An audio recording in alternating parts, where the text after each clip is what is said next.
Here is the latest Higher Summits forecast brought to you by our friends at the Mount Washington Observatory. Weather above treeline in the White Mountains is often wildly different than at our trailheads. Before you hike, check the Higher Summits forecast at mountwashington.org. Weather observers working at the nonprofit Mount Washington Observatory write this elevation-based forecast every morning and afternoon. Search and rescue teams, avalanche experts, and backcountry guides all rely on the Higher Summits forecast to anticipate weather conditions above treeline. You should too. Go to mountwashington.org or text forecast to 603-356-2137.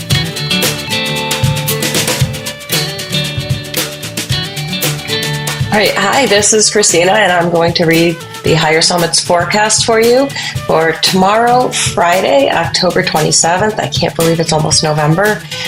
In and out of the clouds under partly sunny skies, slight chance of rain showers, highs in the upper 40s, winds 30 to 45 miles an hour, increasing to 45 to 60 miles an hour with gusts of up to 65 mile an hour winds. Friday night in the clouds with isolated rain showers. You probably don't want to go up Friday night. Lower 40s, winds 45 to 60 miles an hour, increasing to 50 to 70 miles an hour with gusts up to 80 miles an hour. Mount Washington must be eating beans on Friday. Wind chill falling to 20 to 30 above. Saturday, in the clouds in the morning, trending towards in and out of the clouds by the afternoon. Might get some undercast along with some isolated rain showers becoming scattered by the afternoon. Highs in the mid-40s falling to the lower 30s by sunset. Get your butts up there for midday. Winds 50 to 70 mile an hour with gusts up to 80 miles an hour. Early, bring your umbrellas. Increasing to 60 to 80 mile an hour with gusts up to 95 miles an hour. You may want to bring a paraglider to get down. Wind chill rising 25 to 35 above in the morning, falling to 10 to 20 above by late in the afternoon. Guys, you might just want to stay low this weekend.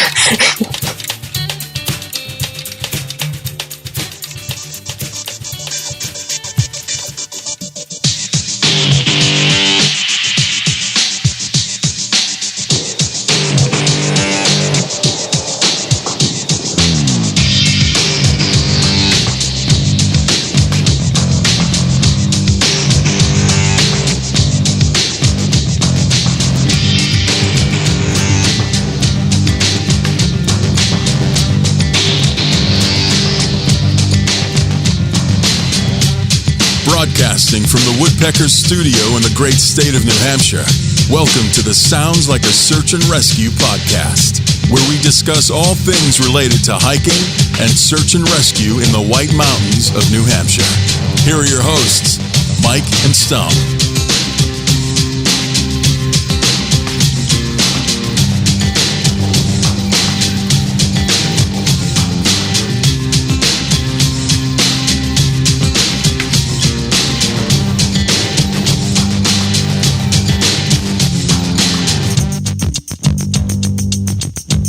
All right, Stomp and Kristina, we are on episode 127. Kristina, I feel like you're the most 127. Yeah, I feel like you're the most frequent guest that we've had on. Is this like 3 or 4 times for you? It might be. I guess I am a frequent flyer, but Stomp is a frequent flyer with the races, so we got like a little thing going. True. Yeah. Welcome back. Scratching each other's backs. Yeah, I think it's 3 times now, Kristina. Yeah. Yeah, I think you and Rebecca and Lynn are right up there. So good times.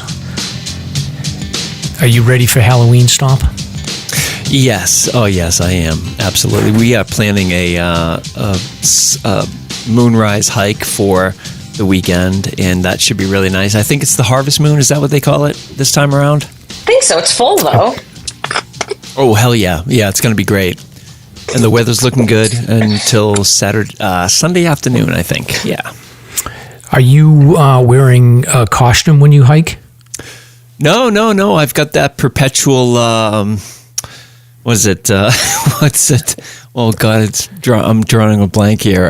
Breaking Bad look. No, the Breaking Bad look. I've got that whole look going on there. I forget the actor's name. The bald guy with the goatee. So I really don't need a costume, really. I mean, I've got a bunch of costumes if you want one. No kidding. Yeah, you're perfect for this show. How about you, Mike? Do you dress up?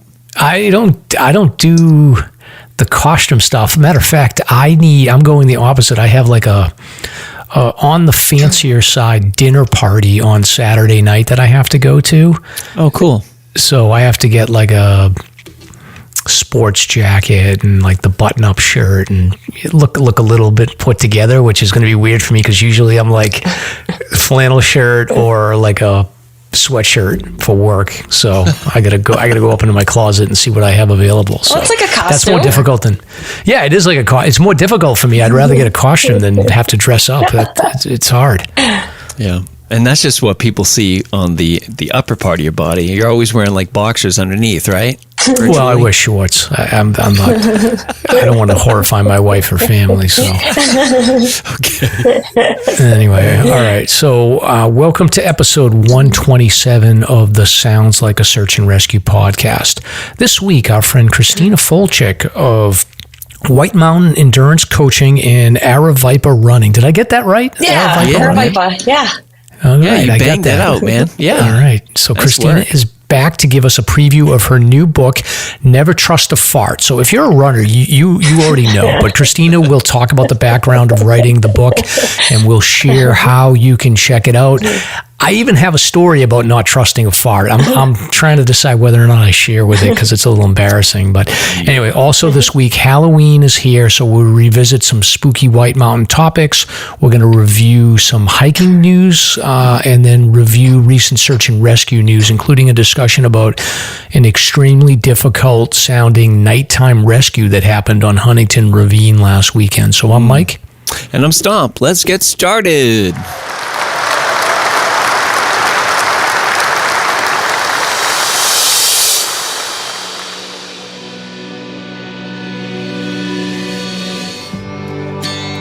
This is Ben Pease from Hiking Buddies. We are a 501c3 nonprofit committed to reducing avoidable tragedies through education, impactful projects, and fostering a community of support.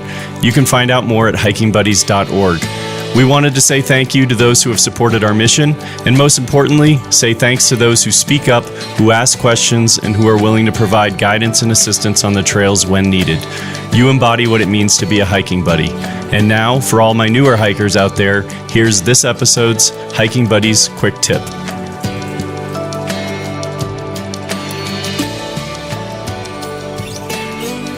Consider doubling up on your socks to prevent friction from your skin to the sock.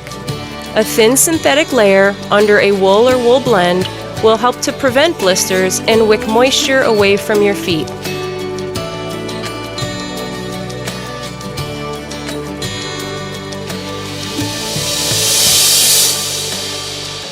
Okay, very good, very good. So, Stomp, starting off, we've got wild animal news here. We've got a moose on the loose. What is this all about?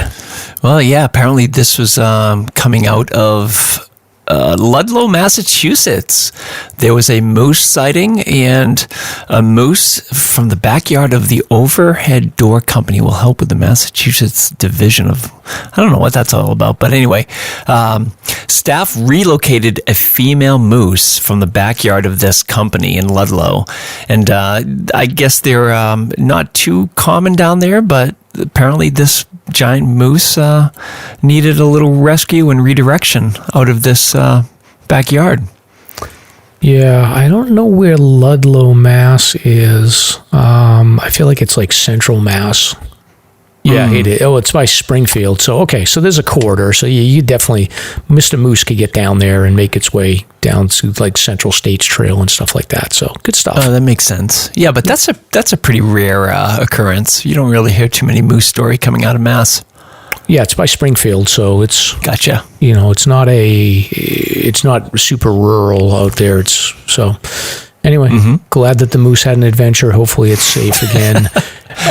Stomp, I got a lot of feedback from different people sending me messages about Rusty last week. We did the climbing the climbing segment. I got a couple of people that had said that listening to the episode pushed them to finally make the decision to get into the climbing gym. I got like 2 people that sent me messages, and they were like, well, after listening to that, I'm like totally motivated to get into the climbing gym, and I've been hesitant, but now I'm into it. Yeah, and I have to tell you, I'm in that category as well. I've always been a little hesitant to try it, and now I think I'm a little more open to it. But I definitely think that having a guide or a mentor is the way to go, without a doubt. But yeah, great feedback. I think that was a really fun episode. Kristina, you're a climber, right? I am. Don't do as much anymore. So how long have you... Yeah. Well, you've got other things going on. I do. 2 feet on the ground. So when did you get into climbing? Oh my gosh, I don't even know. Early 2000s, I took I actually bought a climbing rack and then took climbing lessons with Mark Chauvin up in New Hampshire, not knowing what I'm doing. And he looked at me and he goes, I'm not even showing you how to use these things. You need to learn how to climb first. So we went back to the basics and just really fell in love with it, and then took it to mountaineering and climbing a bunch of big mountains and a lot of the crags in New Hampshire, New England. Okay, so I think the first time I became aware of you was that famous photo shoot you did up on the Eaglet, which is up by the Watcher in Franconia Notch. And I think the listeners might be interested to get the deep dive on that from you, because the pictures you got out of that were amazing. But I'm really curious about the whole climbing aspect of it. Can you tell us about that whole experience? Yeah, it's super cool. So kind of a little backstory on the photographer that was there.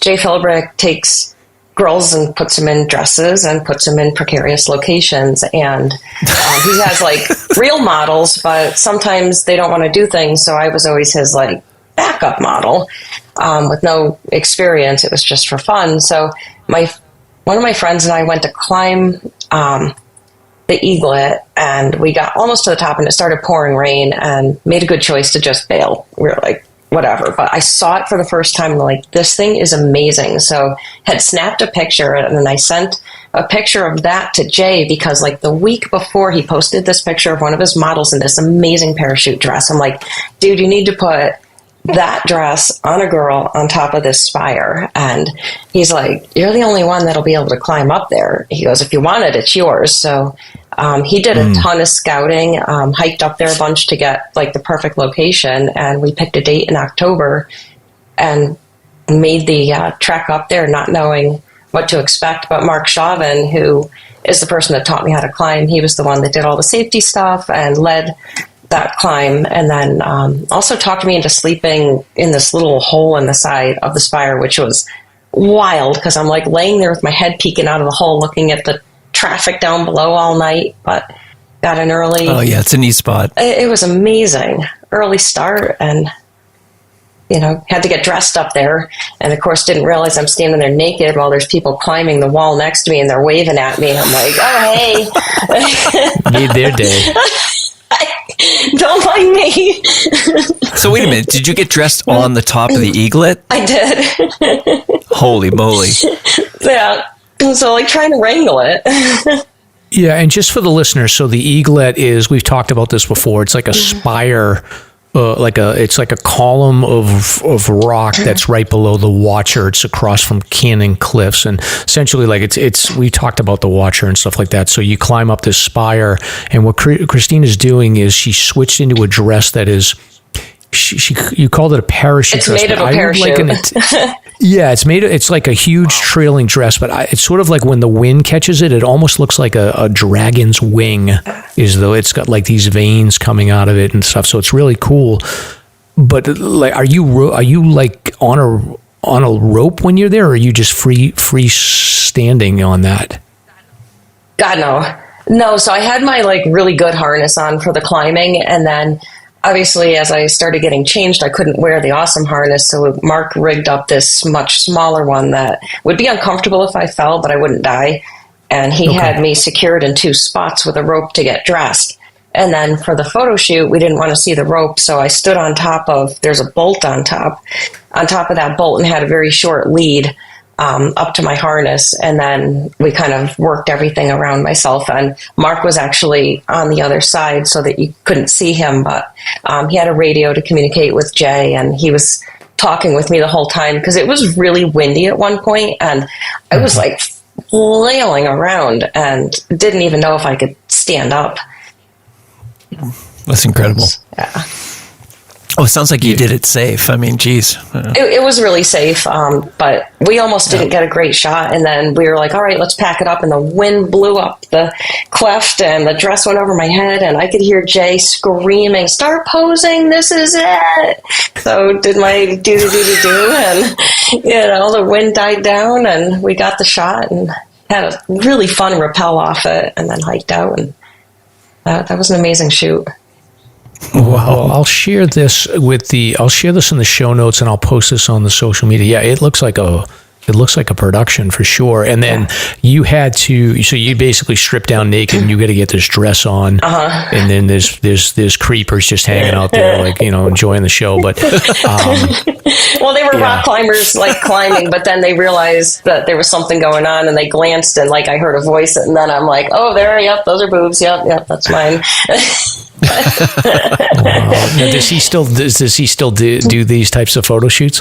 He does, but he moved out to Arizona, and actually I'm hoping to reconnect with him out here, which would be super fun. Yeah, neighbors. Yeah. Well, all right. Well, we'll make sure that we get that out there, and there's a ton of photos, so you can sort of see the difference, like when there was no wind, and then when the wind picked up. He's got some good ones here. Yeah. So. Really cool. Very tastefully done. Yeah, it was fun. If I were to ever climb the eaglet and wear a dress, I would definitely look up that guy. Oh my God, that would Just be saying. That would be such a fantastic. I don't know. Stomp, you may not understand this, but there's this thing with fantasy football. Okay. Where when you have a league and there's 10 people in the league or whatever, and usually the last place person has to do some stupid, and you get points every week, and the last place person has to do some stupid activity. I think I've seen these videos where the last place guy had to spend 24 hours in an IHOP, without leaving. But I would feel like doing the dress photo shoot on top of the eaglet would be a good punishment for fantasy football. Yeah, for sure. Yeah, no doubt. Okay, so moving on, we've got a public service announcement for the Hiking Buddies. So there is a class coming up this Saturday and Sunday. So you're going to hear this on Friday. There is a class on Saturday and Sunday hosted by Redline Guiding for a Hiking Buddies certificate. There are 2 spots open still. They're $200, and you can register at the hikingbuddies.org, buddy certifications. And then I think that there is...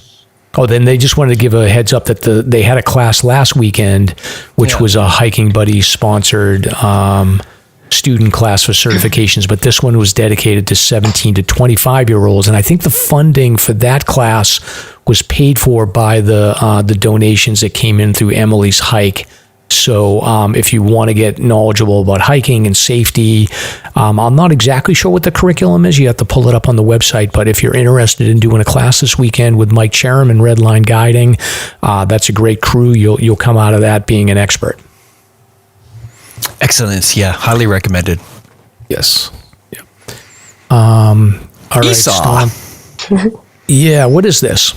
Esau is coming back. This is a yearly professional development seminar for backcountry enthusiasts and avalanche safety professionals. It runs from Saturday, December 2nd, from 8:30 to 5, and they cover all kinds of things from avalanche formation, risk, you name it. It's just such a great workshop. So just wanted to put that out there so people can check it out. They have numerous speakers lined up for the day, including Jeff Fonjami from Mount Washington Avalanche Center. Let's see, professional backcountry skiers, you name it. So check it out. Esau, coming up in December. Stomp. Yep. you did something like I have a certain pet peeve, and Kristina, I don't know, you can weigh in on this, but you're just using the acronym and assuming that the listeners are knowing what you're talking about. Eastern Snow and Avalanche Workshop. Thank you. It's because I'm nervous. I'm in the presence of a celebrity, Kristina. Okay. All right. So Stomp, I apologize on behalf of Stomp for being an acronym snob. A couple of other shout outs. Friend of the show, Mel and Wonder Cat Floki, they made it into, I mean, talk about a real celebrity now. Mel and Floki, they made it into the new 4,000 footer book. Yes, by Steve Smith. So they have like they have like paragraphs in the beginning around like noteworthy hikers in the White Mountains and animals and things like that. So Mel and Floki got I think a couple of paragraphs around their adventures and misadventures. It's pretty monumental to make it into a Steve Smith book. Yeah. You can't underestimate the power of that. That's pretty awesome. Like 1,000 years from now, it would be like walking into a cave and seeing hieroglyphics. People will be finding these books and reading about Mel and this cat in her backpack and like just wonderment. It's super cool, man.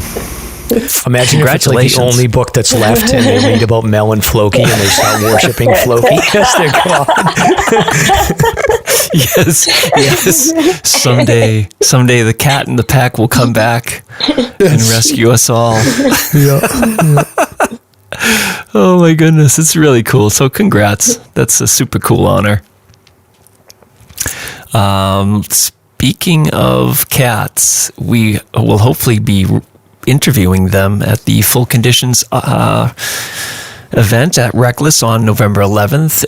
It is sold out, but again, you can show up a little later, 5 p.m. in the afternoon, and it will be open to the public. We have a couple guest speakers, including Ty. He's going to be talking, and another surprise guest. And earlier that day, go ahead, Mike. Are we going to be able to announce the surprise guest, or are we're going to do that after? Let's see. When is it? Let's wait till next week. Yeah, we can wait another week. Okay.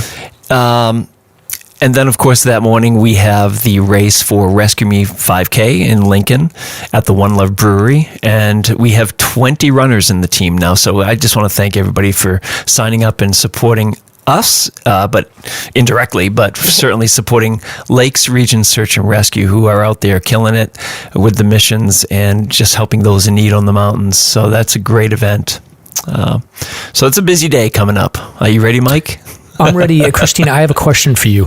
When you get ready for races, are you somebody, because me and Stomp, I was hanging out, like I couldn't run the Mount Washington road race because I busted my toe up.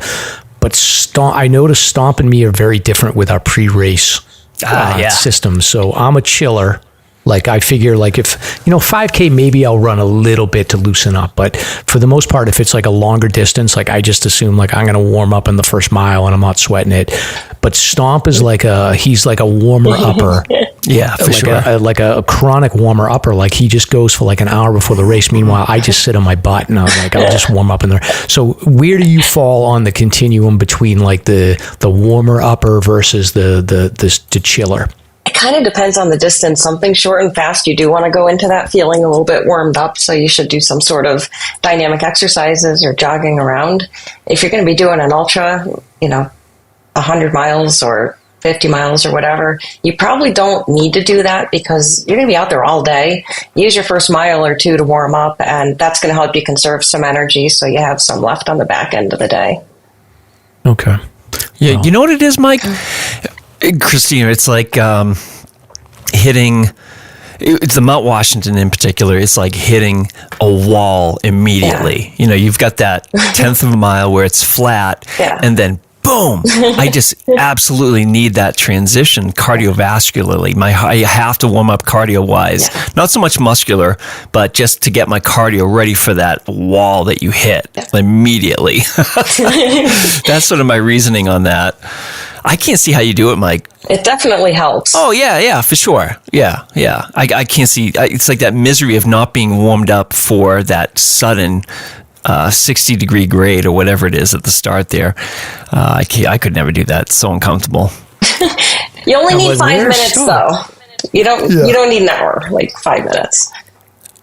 Oh, yeah. Well, I'm progressive about it, though. I'll start walking, and then I'll go up a little hill, come down a hill, and then rest and walk a little bit, and then, it's super progressive and not crazy. And then 15 minutes before the race, I'll actually go on the auto road for that first 10th and go up and down it a few times just to really get my mind in the mode. Here I am talking like a big runner.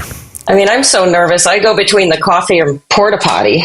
Yes, I'm in line for the porta potty, which we'll talk about that later, right?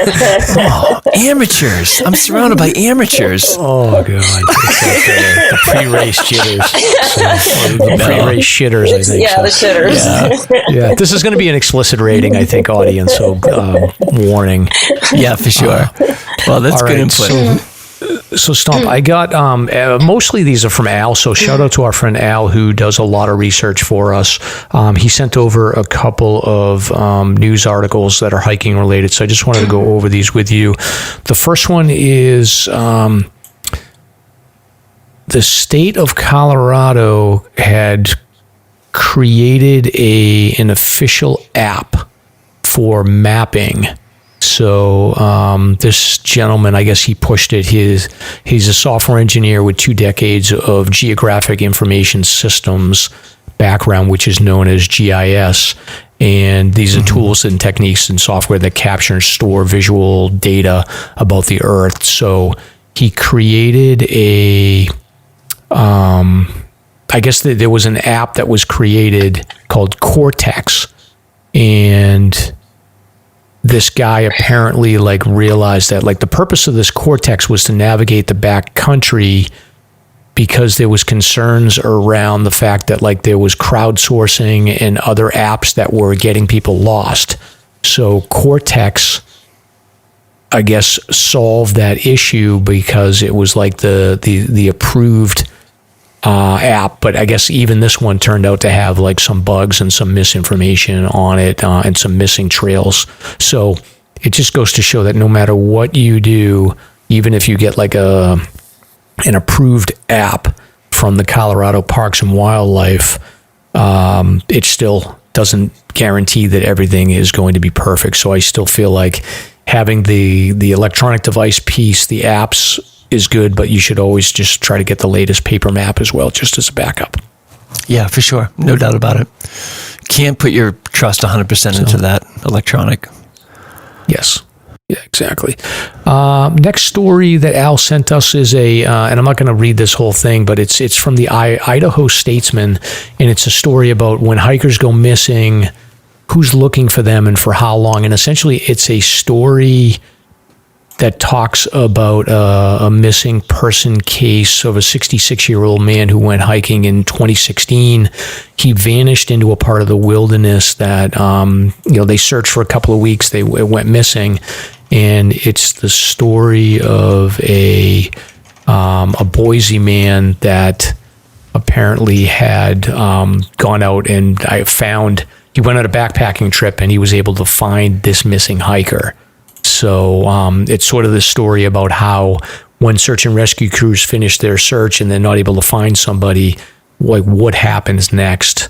And it's a story about one gentleman that just took it on his own to go ahead and find this guy. Okay. Wow. Yeah. And then along with that, I wanted to call out that, there is not too many missing people in the White Mountains, but the story that we've covered multiple times is the story of Michael Miller, who had gone missing exactly 40 years ago this month. So the anniversary of his ill-fated hike was 40 years ago. So he went missing on October 23rd, 1983.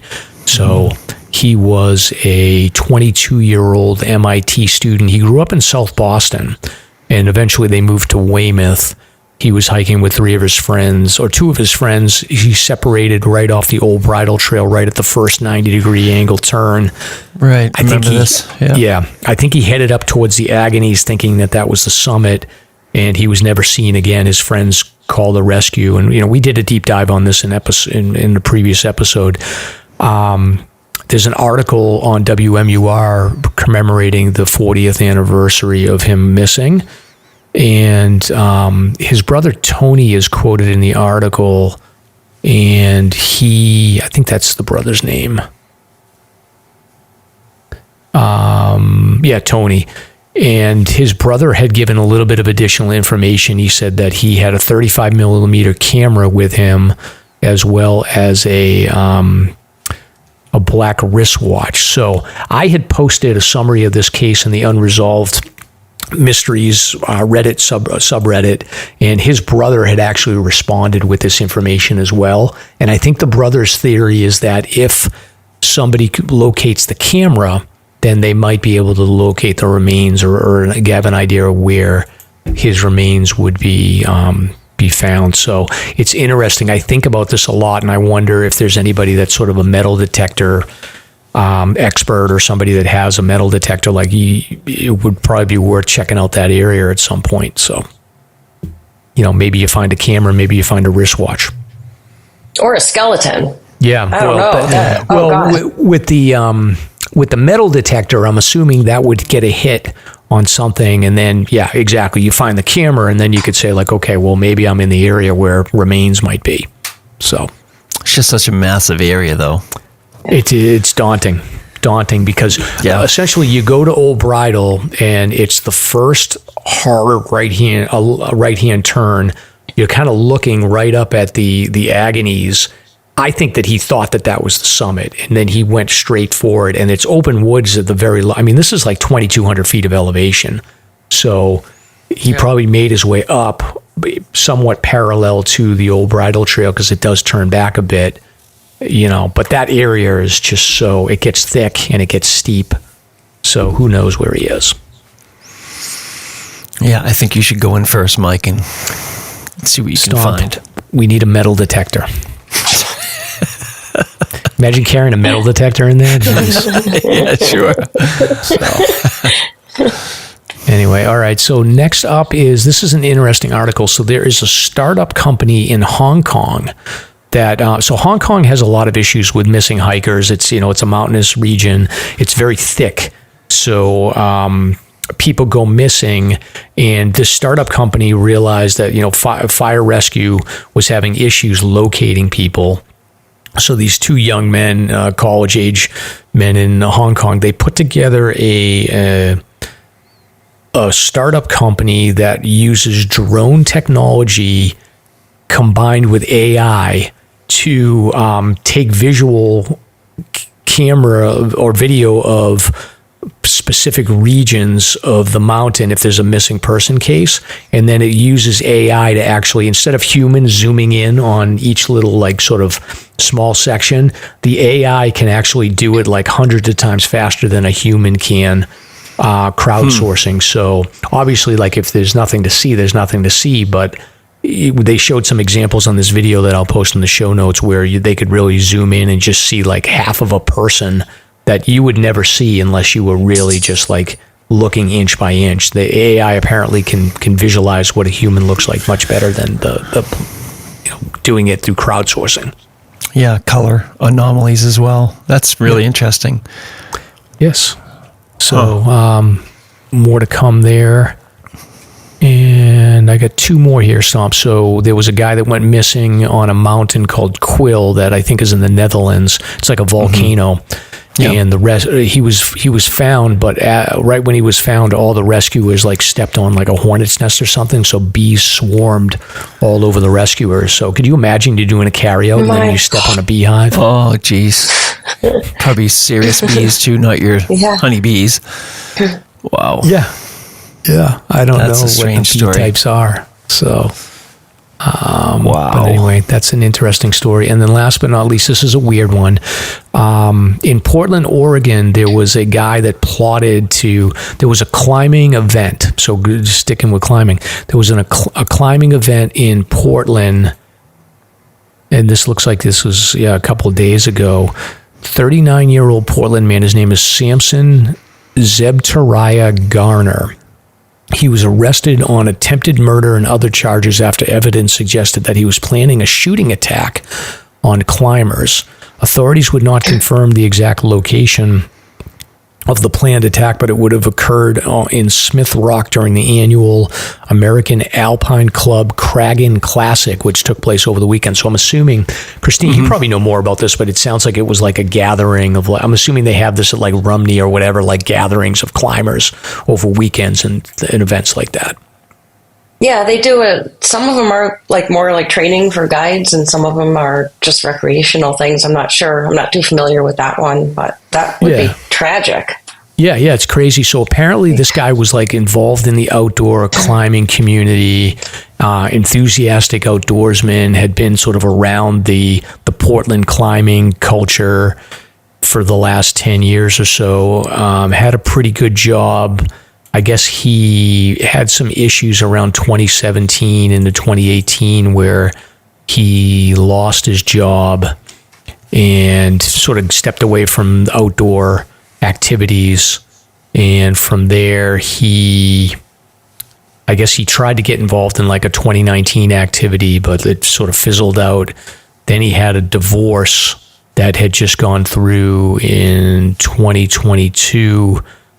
And his ex-wife, they weren't getting along that well. Young children, she was going to take them back to Michigan where she'd grown up. So apparently the guy just wasn't in a good place at this point. So they had to get some, there was some red flags there. They had to change the locks on the house and I guess get some, maybe a restraining order or something on the guy. So he apparently just like decided that he had a plan where he was going to try to like take out some of the belayers and some of the climbers in this event. He had like a whole plan that they uncovered. So luckily the police department was able to get to him before any tragedy unfolded. So Holy crazy moly. story.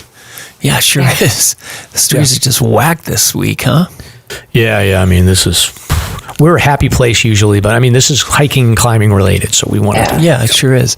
Hey, can we go back to the bees for a minute? Yes. I was looking at the story and I was trying to figure out if they were carrying this person in a litter, but it looks like they may have been trying to raise him up on a steep ledge or something to that effect. So I'm not really clear if he was in a litter or not, but it brought me back to thinking about what happens when people are attacked by bees.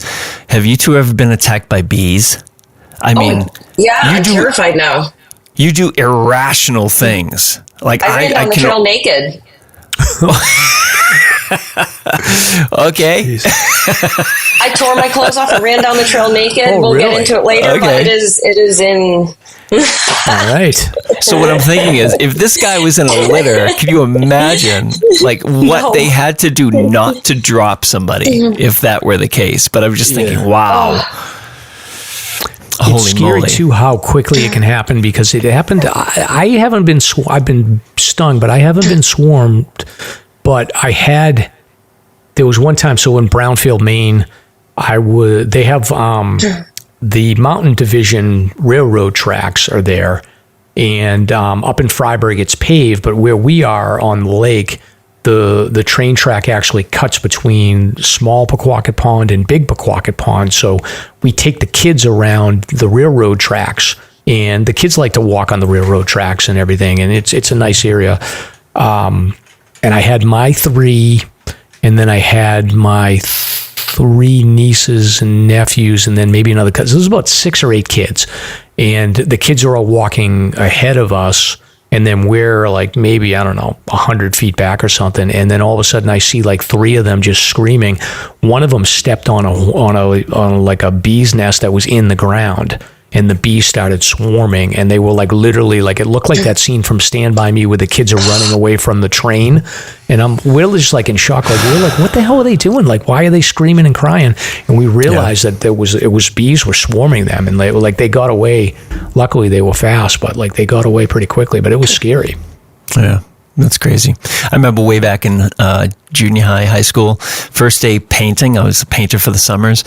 First day on the job, the supervisor said, "Hey, I'll go up and show you how this is done." Climbed up this 30-foot tall ladder to the top of this peak, and he's on this plank, and he gets to the top and hits a hornet's nest, and literally it's 7 o'clock in the morning, 5 minutes into the job, first day on the job, he jumps off the pick 30 feet flying through the air. I'm like, holy moly, what am I getting myself into?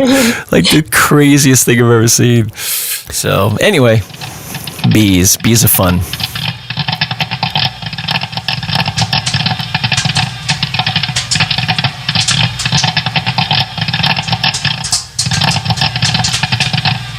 Hey, what's that sound?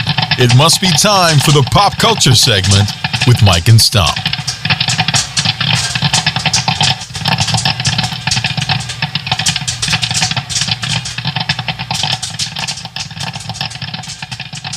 Bees. Yep. All right, Stomp. So moving on to pop culture talk here. You want to talk about Godzilla from 1954? Yeah. Can you believe this? I spent my weekend watching old 1950s Godzilla movies because I came across this documentary about the producers and directors of the original Godzilla.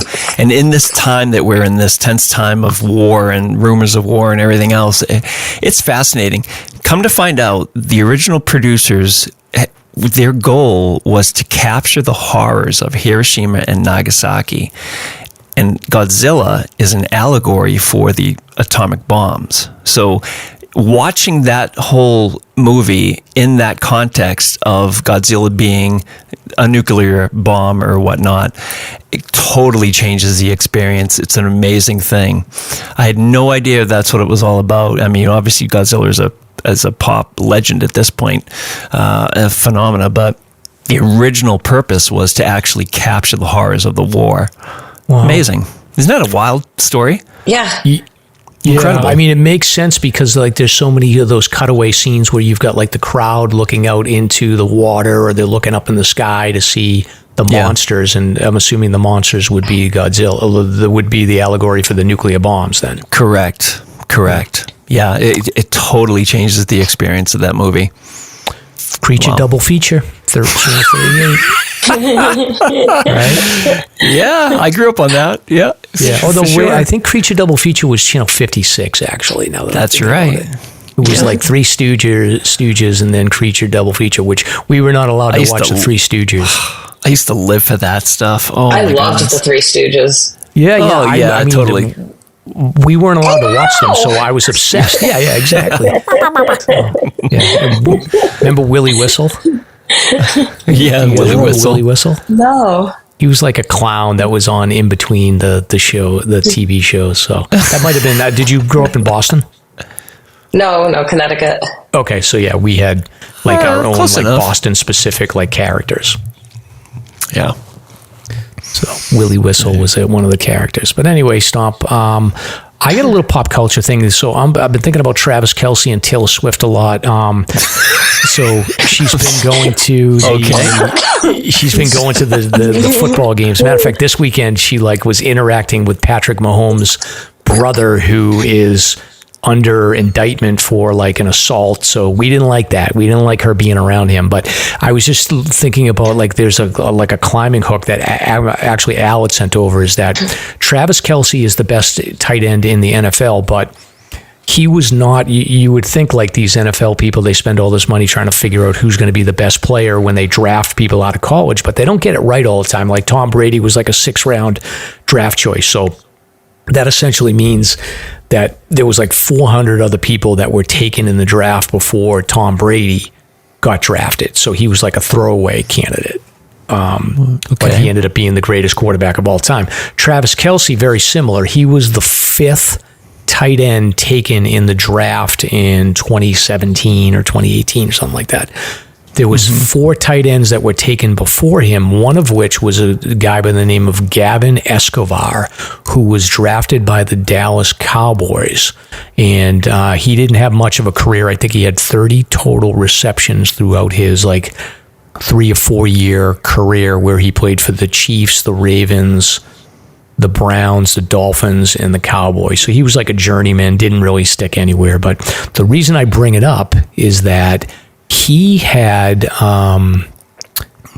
was one of 2 climbers that had been found deceased last year in Riverside County, California. So he had been climbing with a 33-year-old friend of his. Firefighters found both of them in a climbing accident, deceased near Tahquitz Rock in San Bernardino National Forest. So they were climbing a rock face. There was a little bit of rain going on, but not a lot of details on exactly what happened there. But I thought that was interesting that, he was a former NFL player and he, was out rock climbing after his career. He had transitioned out of the NFL, was a firefighter, and was doing rock climbing on his own with a friend, and they ended up both dying. It's a shame. Well, it can happen. Yeah. I was wondering where this story was going because my little bro buffer was getting weak, Mike. I was just, my eyes were starting to glaze over with the sports talk. So sorry, I was bringing it back to hiking and climbing. So. Yeah, you revived me at the end. Yeah. But no, Jackson Mahomes is he's Patrick Mahomes. So Patrick Mahomes is the quarterback for the Chiefs. Travis Kelce is the tight end who Patrick throws the ball to. Patrick's wife, Brittany, and Patrick's brother, Jackson, are these social media people that everybody hates. Now, Taylor has become friends with them. So everyone's kind of now they kind of like Brittany, but everybody still hates Jackson. So anyway, that's the latest. Drama? Lots of drama? Yeah. Drama. So Kristina's with me. Stomp's falling asleep. Yeah, I'm clueless. I'm so oblivious. All right, let's talk about stickers. All right. Free stickers at Ski Fanatics, which I think just changed their location. They're not in the little strip mall there, just when you get off of exit 28 in New Hampshire, Campton, New Hampshire, off of 93. They're across the way from Dunkin' Donuts now. So take a look at their new location. You can get stickers there, or you can go get them at oh my goodness, sorry, I'm getting distracted because of the little guy here. Spinner's Pizza Parlor in Andover, Massachusetts, off Dascombe Road, 93 in Mass. You can also advertise with us. Just send us a message via direct message on Instagram or Facebook, or send us an email at SLASRPodcast@gmail.com, and we'll let you know what we can do for you. Beer Talk. This is the part of the show where we usually talk about beer. Yeah, not yet. I got nothing. It's Sober October's almost over. Yep. I don't know. I've been doing the tequila challenge out here in Arizona until I got COVID. So no tequila challenge this week. You got to drink 100 and then they throw you a party. What? What do you mean? 100 over what 100 time frame? As long as it takes. I'm hoping to have it done by May. That's the goal, is May. So I have to do at least 4 a week and sometimes 5 a week. I don't drink when I'm in New Hampshire. Wow. Only in Arizona. The tequila challenge matters. This is a legitimate challenge. Is it 100 shots that you have to do? Well, they're sippers. You don't, these things, the most expensive one is $230. So I think I'm saving that towards the end. But the crappy ones you do is a margarita, but the other ones you sip, and they're really good. I'm learning a lot about tequila. Have you been to Jerome, Arizona? I have not. That's it's near Sedona. So I don't know. You're not near Sedona? Like an hour and a half. An hour and a half. Yeah, you should check out Jerome, Arizona. There's I think it's a tequila brand there. There's some rock star guy that has a bar in Jerome. It's a mining town. It's an abandoned mine town that's supposedly haunted, and it's built into a mountain. It's a pretty cool place. I'd definitely check it out. And they have tequila there. Yeah. Well, I have 100 to drink, so I have to go to the same place all the time. Yeah. But I can go get nachos there. Yes, you can. Jerome, Arizona. It's a pretty cool place. I highly recommend it if anyone's ever out there. Yeah. I think I've heard people talk about it. Yeah, it's worth checking out. All right, Stomp. Any recent hikes for you? No. Just doing a lot of running. And you know what sucks? The nights come so fast now, and with the time change soon, it's going to be dark at 4. So I've been trying to get out after work and just running the Mount Washington Road Race training loop that I was doing in the estates at Waterville, and finally broke through the whole, oh my God, I got to get out and do this no matter what after work. I broke through it, and I'm just really enjoying getting out there late at night when it's dark. And it's pretty cool. So I'm just doing a lot of running at the moment, but I hope to get out this weekend. It's supposed to be beautiful. How about you? You got anything planned? I was supposed to go hiking last Saturday with my friends Beth Lynn and Mindy, and it was raining, so we sort of, I think, we all sort of just agreed at the same time that like our souls couldn't handle another rainy day hike, so we just bailed. And it was pretty bad. I mean, it was literally raining on Saturday. But I'm getting out with my friend Jay. I'm going to be taking him out. He's hiked with me a few times. We're going to go into your backyard stomp. Oh, really? Yeah, I was thinking about Welsh Dickey on Saturday morning. If you want to join us, that's a great one. Oh, that'd be great. I'll probably be around. I could show you guys a couple little tricks. Yeah, that'd be cool. Yeah, little shortcuts and weird little off things if you're interested. Yeah. So I was thinking maybe we could do that, and then I got to get back from my fancy dress dinner party on Saturday night. So that's right. Huh. All right. Well, go ahead. Yeah, that's it. Other than that, I've just been running every morning. I have I've been doing the headlamp thing, and I see my flock of deer that are on Woodson Farm in Amesbury. I've got like wilderness family. Oh my God, there's like 10 of them now, and I see them like. They are like I'll annoy them, they'll run away, and then I run down and they'll see me again, they run away, and I'll see them like 3 times during the run. Huh. Did they think you're like a deer, do you think? I don't think I'm doing them any favors, because what I've noticed is that at night, if I have the headlamp on, they tend to allow me to get a little bit closer, so I don't know if they fixate on the light or not. Although maybe they're just getting used to me, but I don't think I'm doing them any favors, because if they're used to me, then they're going to be used. And where I am, like, you can't hunt. It's like town property. But if they're getting acclimated to humans, that's not a good thing, because hunters might be able to freeze them up and shoot them. Although, I don't know, maybe that's a good thing. I certainly enjoy my venison, but I like them. They seem to like Woodson Farm. Don't say that too loud. All right. Wow, that's pretty cool. How about you, Kristina? I know you've been a little under the weather, but have you been out? I see a lot of your Instagram posts. Looks like you're hitting some of the desert trails. Yeah, I was training and heat acclimating for a 100-mile race I was supposed to do this weekend, and then decided to get a really nice case of COVID this week, so I will not be running that 100. But it's okay, because it's going to be hot, and I picked another one in January, and it's not going to be hot in January, so it's a blessing. Yeah. It's not a curse. So in January, what's the temp like? 70s? 80s? Not even. It'll be like 50 or 60, so it'll be like perfect running weather, where this one's going to be 90 degrees and like death ray sun. So, was I sad? Yeah, but at the same time, it's kind of a good excuse to not have to run in 1,000,000-degree weather in the desert. So yeah, it's okay.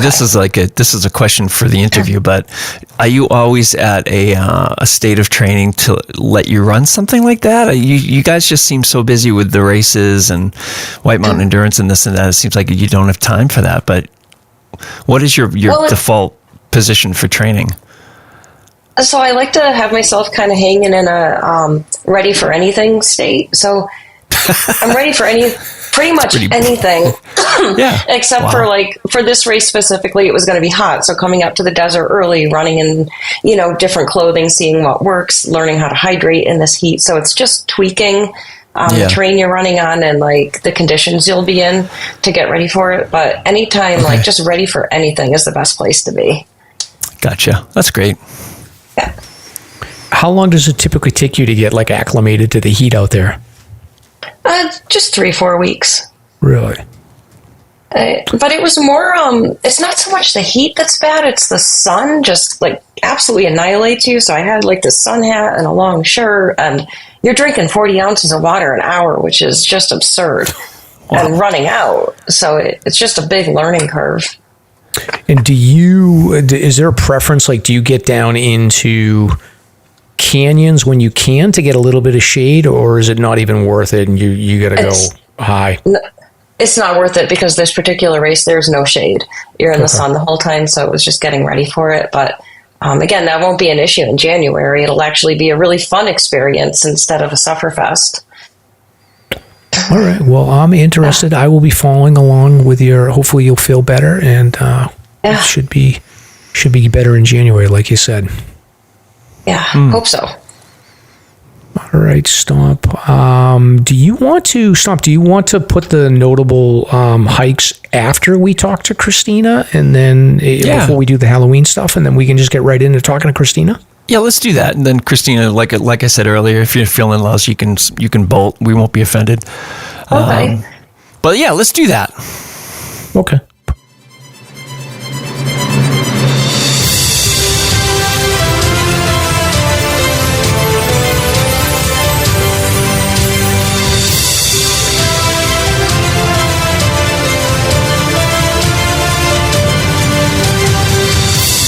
It's time for SLASR's Guest of the Week. Very cool, very cool.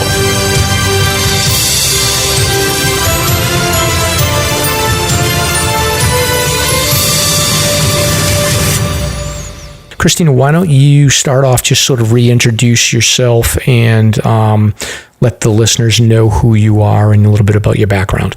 Okay, so I'm Kristina Folcik, and I currently own White Mountain Endurance Coaching. So I coach athletes, and I used to own White Mountain Endurance races, and those have been acquired by Aravaipa Running. But I still host the races with my partner Rem, so we're the race directors, and plan on continuing that and adding a couple new races next year. And I knew I had a book in me about running, and initially it was going to be this like dramatic, my background, my trauma, overcoming, and how powerful and strong you can be. And since going through this whole shaman experience, I'm like, that's not who I am. Like, my past doesn't matter. I'm happy. Why do I need to share and air dirty laundry? There's no point. I want to make people laugh. That's who I am. And I love being goofy and silly. So I was like, why not write a book of stupid running stories? And it's called Never Trust a Fart, which if you're a runner, you know to not trust a fart. Even if you're not a runner, you don't. But decided to completely embellish these stories. And I just was sitting around one day thinking about my dad, who is a phenomenal storyteller. All of his stories are based on truth. And they're so stupid and ridiculous that all you can do is laugh. And I'm like, you know what? I'm my dad's daughter. I'm writing a book that is honoring his storytelling, and it is such a silly, stupid book with every story based on truth, but completely embellished. Really? And it's all based around running? I was on every single run. It involves a lot of my friends and, different races I was in, but all the names have been changed, and the basis of it is it starts out where all the runners are showing up for a race and they get lost and they accidentally show up at a fire ceremony and drink mushroom tea and start telling stories. And, that's kind of how it goes into the storytelling. So it's just a really goofy book, and we need more comedy. Like, everything is so serious and angry and sad and traumatic. So if you want something stupid that's going to make you laugh, this book definitely will do that. Yeah, I agree. I think that, like, especially at this point in our lives, like, having a nice, book that has a little bit of levity to it is a good call. And I think anybody that's a runner or a hiker or, just the central premise around Never Trust a Fart. So for people that may not be aware, essentially, like, when you're running, almost everybody that's a runner, and I think hikers experience this as well, you get this situation where your stomach will start rumbling, and and I don't know what it is about the body, but like the body will just sort of tell you, like, even though you're going to say, like, I'm going to overcome this, like, sometimes you cannot overcome this, and it just becomes this like powerful situation that you have to deal with. And if you're running, that might mean that, you're not close to home and you may need to duck into the woods or, or just let it rip. Or you try to like squeeze and clench and like squeak it out quiet, and then all of a sudden it's wet and you're like, oh shit, I just shit my pants. I always like, my move is like, I got to tie my shoe, but like, I'm like, twisted up in a knot. So, but I have had, like, I'll give my confession, and then I've had the situation where I've trusted a fart and it didn't pay off, and I had to rush back into an office building to like take care of the situation. And I thought, like, I got to go to an elevator with 12 floors, and like it's like 6:30 in the morning, And I'm like, all right, well, I'm going to go up in the elevator and go to the locker room and take care of it. Of course, that's the one morning where there's like a busload of visitors of Chinese businessmen that are all going up on the elevator. And I'm like, do I go? Do I stay in the lobby? Do I wait? And it's like, and then I finally told them, I was like, no, I need to go up by myself. So they're all standing there like wanting to get in the elevator. And I'm like, no. And I just went up. So yeah, I get it. So how long did it take you to write the book? I've been working on it since January. It was actually really easy and fun. I think the hardest part is editing a book. Yes. That takes forever. Yeah. Did you have an editor? I did not. Oh, okay. So we'll see how everybody can comment on the editing skills, but it's a stupid book. So if you don't like it, you can review it and say, this was the dumbest shit I ever read. I can't believe I lost this many minutes of my life reading this book. Now, how many chapters is it? Chapters, how many? It's 173 pages. 173 pages. You're going to say 173 chapters. And it's modeled after the chicken soup for the soul books, if you remember those. Nice. It's a bunch of short stories, so it's not this arduous long read where you're like, shit, this sucks. I just want to put it down. It's like, bam, you can read it while you're taking a dump. It's great. Okay. And your the characters that you have in this, like your friends, have you told them okay, this is your chapter, or are you going to make them read it and they'll have to figure it out for themselves? Some of them know, but they'll read it. They'll know exactly which one was their chapter. Go ahead. I was going to say, I do have a disclaimer in the book that a lot of the stuff that we've done, I don't condone, and I condone wilderness first aid classes and safety and bringing all your proper equipment, because some of these stories are things I don't condone people doing, but I'm here, I'm alive, and it's a funny book, so take it for what it is. Now, is most of the story based in the White Mountains, or is it a mix of the White Mountains and Arizona? Actually, all over the country. All over the country? Yeah, because I've done a lot of racing around the country. But most of it is the White Mountains. Nice. All right, so I got to check this out. And now, do you? And I haven't read this yet, so you have to give me some background. But do you actually describe when you're in the White Mountains? Do you actually describe the geography, or is it just up to the reader to interpret where you are?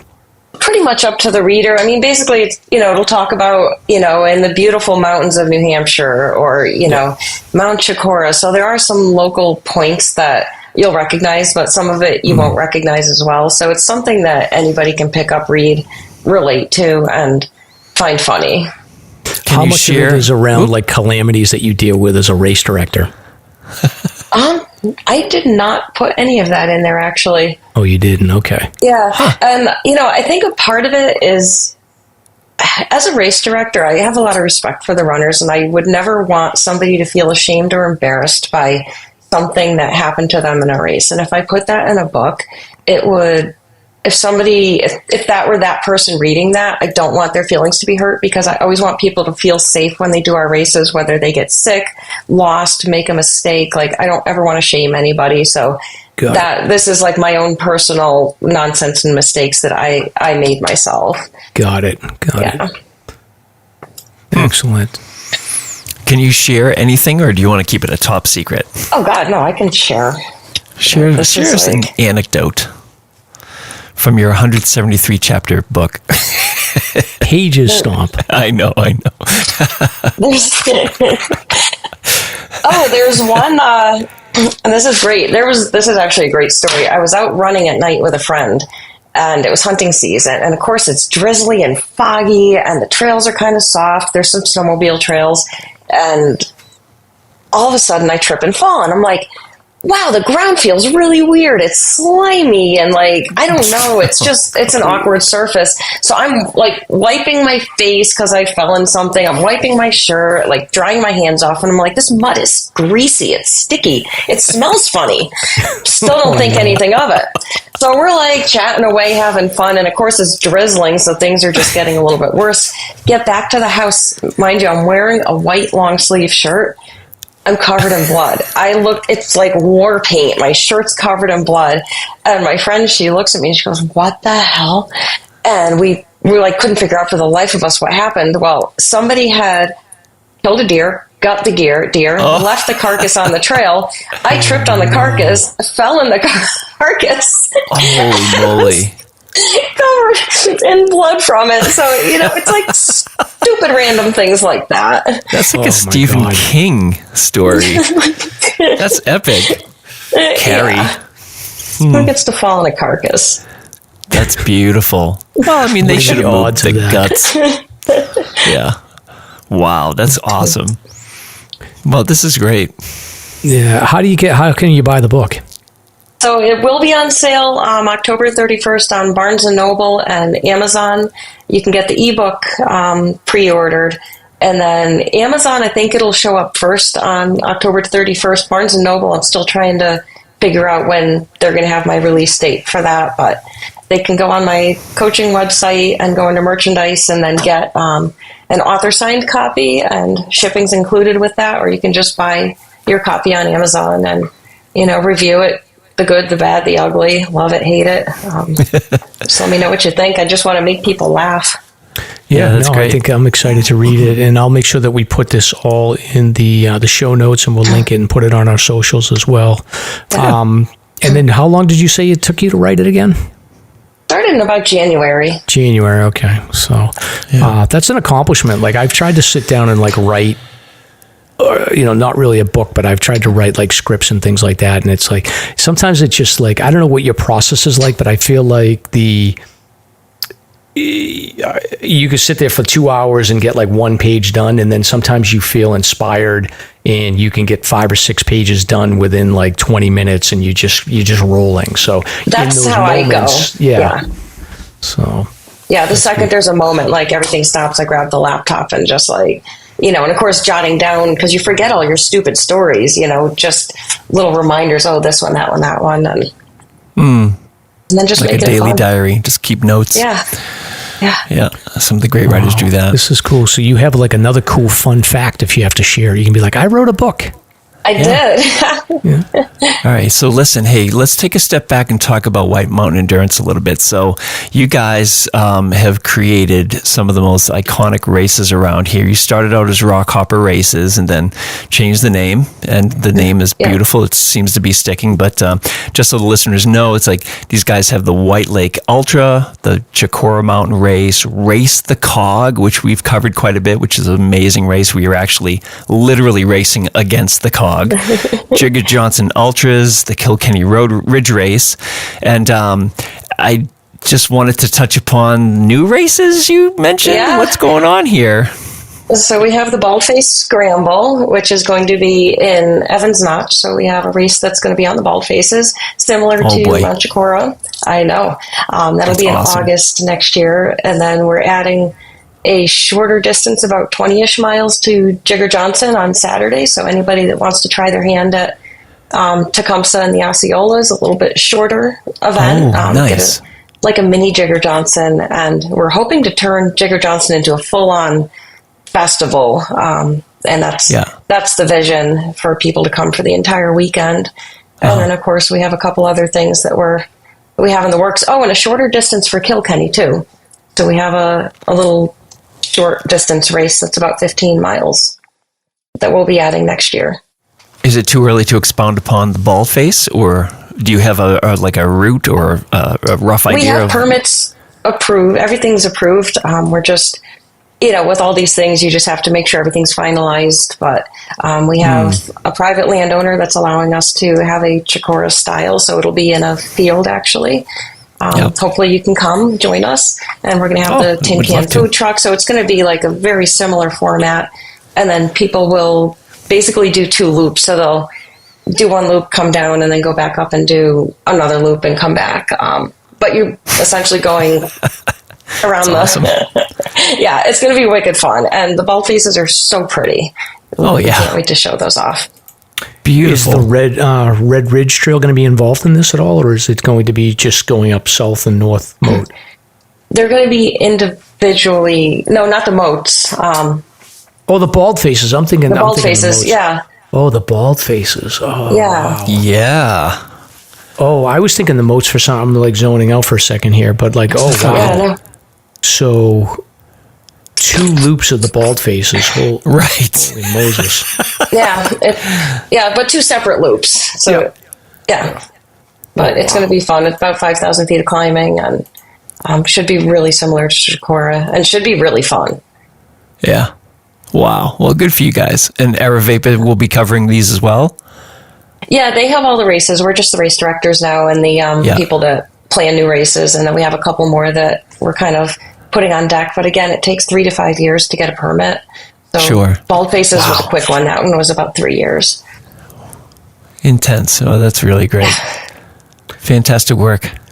Yeah, bald faces, the challenge there is that there's not a lot of, like, there's not any water sources once you get past, you know, like you can get, there's that, like, I forget what that, like, it's kind of like, there's a spur trail off below the North Baldface shelter area that you can get water, but yeah, it's tricky.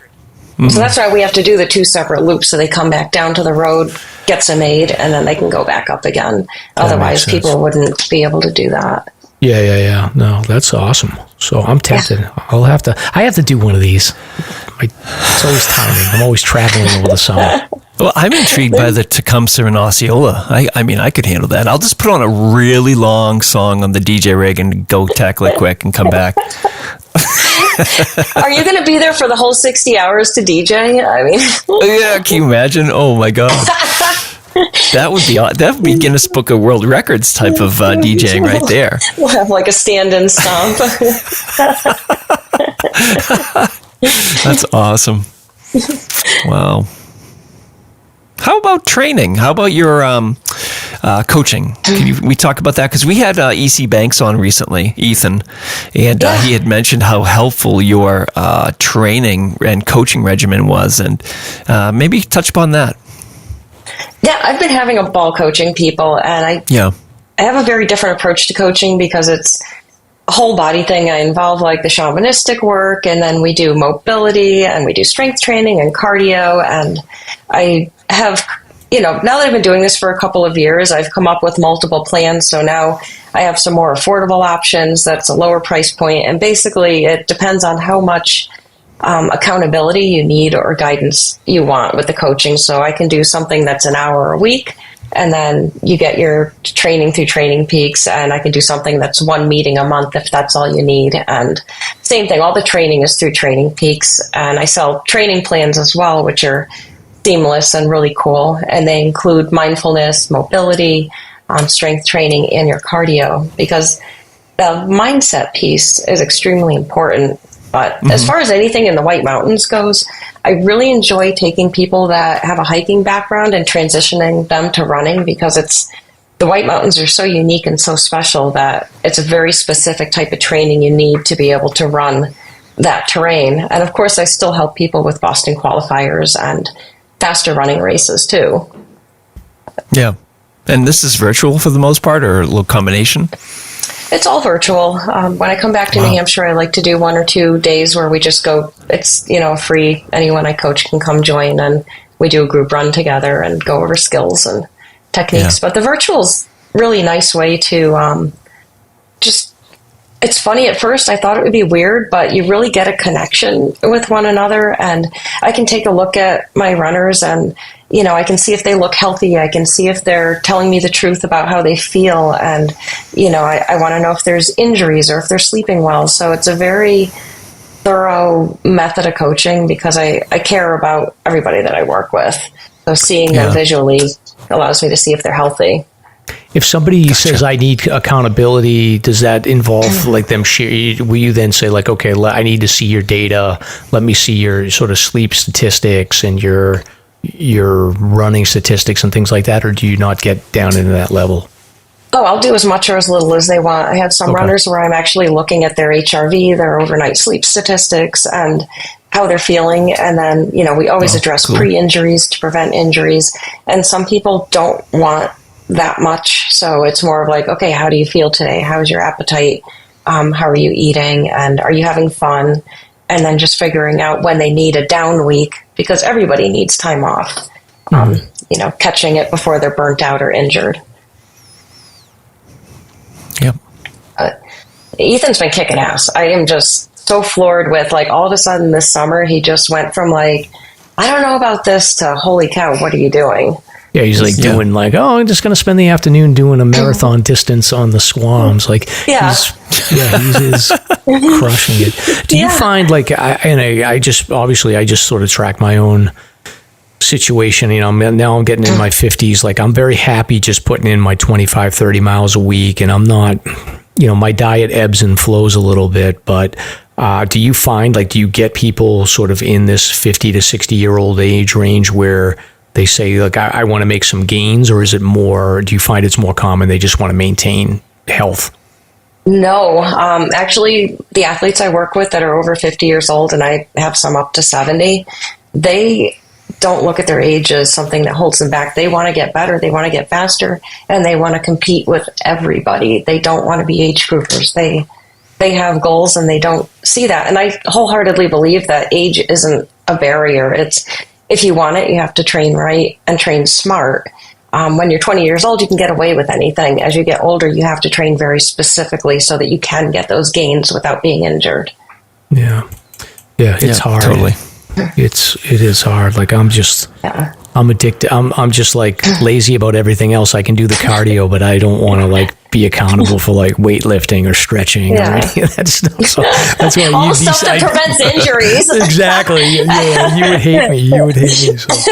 I don't hate anybody. Well, I would be a problem child. So, can you talk about Arizona a little bit? I'm very interested. So I spent like a week and a half out there a couple of years ago, and I absolutely fell in love. Like, I was in the Sedona area. Yeah. I was talking about, I was down by Cottonwood and Jerome, and then we went up to Flagstaff, Page, Arizona, did like the Grand Canyon, that area, and I was just like, I could mine that area of Arizona for like weeks and weeks and months. Yeah. And I feel like you're not exactly like in that specific area, but can you talk a little bit about your area of Arizona, and then, like, if just sort of highlight for people that might be looking to plan to take a trip out there, like, what would be your advice as far as if they wanted to do any sort of hiking or trail running? Well, it depends on what you're looking for. So, like, the Page area is really flat, and it's a little bit hotter, and that's like full on desert. Then, of course, you have the Grand Canyon, but you have to be mindful of the weather and conditions. Sedona is absolutely gorgeous, but it is extremely crowded, but it's really pretty, and there's phenomenal mountain biking, trail running, and hiking, restaurant, shops, so kind of a really cool place for the family. And then we're in the Scottsdale area, and the reason we picked this spot is there are mountains, so you can go play in mountains, but they're runnable mountains. And the mountain biking here is ridiculously good. The trail running here is fabulous. It's also kind of fun to be running down the trail and you see some famous runner going by. A lot of, really high-end cyclists, too, that you see out here. But the people are nice, and everybody is so happy and friendly on the trail, and for the most part, polite. And people share the trail really well because you have horses. You have bicycles. Some places have e-bikes. You have hikers and families. So it's just a really cool dynamic. And what's nice about the Scottsdale, Phoenix area is, again, if you have kids or a family, there's awesome restaurants and a lot of stuff for the family to do, museums and places to visit, a lot of outdoor stuff. Yeah, and we did fly into Phoenix, and we spent some time, like, my kids, we toured, like, ASU, and, like, checked out the Scottsdale area, so it was good. But when we went in, we just sort of, we spent the day in Scottsdale, did the college tours, and then headed up to Sedona, so we didn't spend as much time down in that area. Yeah. But like you said, like, there was a lot of restaurants, and years ago I went there when I was visiting friends in college, and, like, there's some good partying in Arizona State for sure. But yeah, all right. So you're in the more populated area, but also close enough where you can get out into the more secluded, like, trail running and hiking areas. Yeah, like, we live on trails here, and then there's a lot of trails not that far away, and I'm actually going to be mountain bike guiding for some friends that own a mountain bike guiding company out here. So if anybody wants a mountain bike tour, hit us up and we can show you some really cool trails, because the mountain biking out here is way better than New Hampshire. Sorry, New Hampshire. Yeah. Now, have you been mountain biking for a long time? I used to be a professional downhill mountain bike racer. So you know what you're doing then. Yeah. So, with the guiding for the mountain bikes, do you typically take, like, is that a one-on-one thing, or do you take a group of people? It depends. They have a fleet of bikes, and then, it's whatever people want. It's usually families that come, or sometimes it's couples. And then it's a 2-hour bike ride, and the distance obviously is based on fitness level. So there's a shorter distance if people don't have the ability to go that far. And then of course there's longer ones, and you just bring your shoes, and they have helmets and bikes and everything you need. And it's the same deal. There's no hiding from the sun on the mountain bikes. There's no, it's really hot. Except for, here's the thing, November 1st, the weather changes. So November through April, you're looking at like maybe 70 degrees, but usually 50s to 60s. So it's pretty fabulous. Yeah, we got to get out there, Stomp. Yeah. Take you running. Yes. Yeah, one of these days. Yeah, what's your address? Yeah, we'll be there. So, crash. Is it like everywhere else where it's like the real estate market's crazy right now, or is it like a little bit more reasonable? It's crazy out there too. It's just like there's nowhere. Like, I think that's, again, it comes down to, not that short-term rentals are the problem. Everything is a rental and not like a long-term rental. So it's hard to find things. Well, okay. Well, we'll have to keep that in mind, Stomp. Maybe we'll have to get a studio out in Arizona. Hey, yeah. That sounds like a good idea. A great place to be in the winter. Awesome. Yeah. Well, we want to pivot to talk about Halloween, but before we do that, Stomp, is there anything that I missed with Kristina? I don't think so. I just want to thank you guys. I mean, I love you both. I love that you took me under your wing. It's done wonders for my DJing. There's nothing quite like playing music for 8 hours straight to make your skills a little sharper. We just love having you. I love every minute of it. No, honestly, I do. I love it. So I just wish you the best, and stay healthy, and enjoy your time out in the warm weather, and we'll see you guys soon enough, Yeah, definitely. Yeah. And enjoy Halloween. I mean, put on a costume and have some fun. Oh, yeah. Now, do you want to stick around with us, or are you going to bolt? I can stick around. Okay, sounds good. Because we are going to talk a little bit about Halloween now. Yeah. Matter of fact, why don't we just do this? So, we're going to skip the notable hike, Stomp. We'll do those next week. Sorry, notable hike people. Just keep them coming. We'll do a longer segment. But we have a list of spooky places these are cool that we've gone over before, and spooky stories. But before we do that, Stomp, and Kristina got me thinking about this, because you have a segment on here where you have like Stomp's picks and my picks and Kristina's picks for spooky places. So why don't we start with those, and then we can talk about like some of the haunted places around around the White Mountains. So why don't you go? All right. Well, me, as in Stomp? Okay. Yes, well, Stomp, my number one spooky place in the Whites would be, just in general, the Sandwich Range, for whatever reason. I just find it to be a very moody place, beautiful place, but moody and a little bit mysterious nonetheless. But the number one trail that spooks me and creeps me out is Dicey's Mill out of I was going to say that one. Wow. Yes. You're going to flip when you hear this. Okay, so that's for me. Mrs. Stomp, I talked to her earlier, and she said the same exact thing. And then she added the Passaconaway Summit. So which is mine. That's my pick, too. Funny. My second is Hancock Notch, but Dicey Mill is one. Hancock Notch is a little creepy, too. Wow, that's pretty close to unanimous, though, huh? Something about that Passaconaway and Dicey's. This, you know what it is about the Sandwich Range? I was thinking about this when I was looking at the script, and you would put Dicey Mills, and then I'd put the Passaconaway Summit. Is I feel like that whole region there was settled in the 1700s, 1800s. Like, there's that story about how, like, the farm, there was the toll booth there, and then there was the story about the settlers that didn't want to pay the toll, and they built the Brook Trail in Chicora, like, with their axes, and it seems like that area is like, and then there's Kate Sleeper, and, that area was very good as far as, like, historically like preserving the whites, and like there was a lot of religion there, but I also feel like there was just a lot of settlers there, and I suspect that there's like people that just, you know, died and they were buried in that woods, and their ghosts are still in there. And the summit of Passaconaway, there's something about that summit that even in good weather, it just reminds me of like if there was ever going to be like a satanic cult meeting, it would be in that like little circle.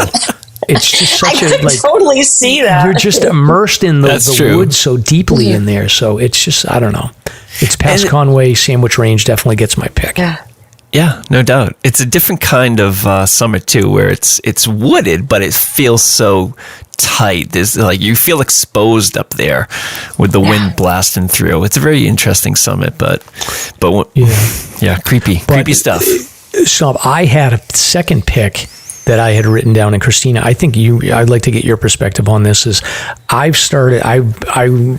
learned about the Redstone quarries my father-in-law had told me about it a couple of years ago, but I finally got in there, and I just feel like that, like the quarry section that's underwater, and you've got the derricks there, and that whole, like, that to me, just like, there's definitely some dead bodies that are buried in that, like, that water area there. And I know that you go in there and run and do mountain biking, so I don't know if you agree or disagree, but like, there's just something about that, like, it just has like a ghost town feel to it. It definitely has the ghost town feel, but I also get this like really caring, loving vibe in that spot. And I don't know why I get that feeling, but it feels abandoned.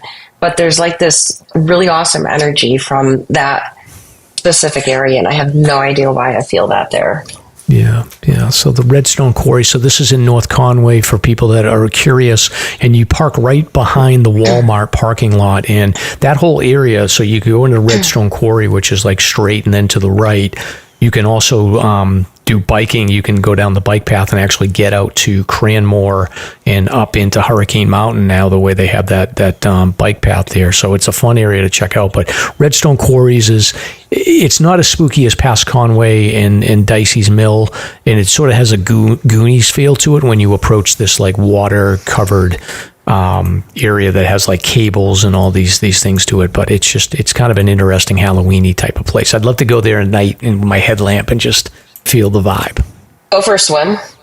Not going for a swim, no. Go diving? Just kidding. No, there's definitely snakes in that water. So. There's ghouls that will pull at your ankles.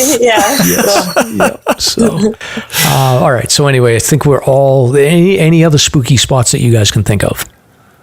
For hikes and trails, I think that's the number one. I honestly can't think of any others that have been as disturbing to me.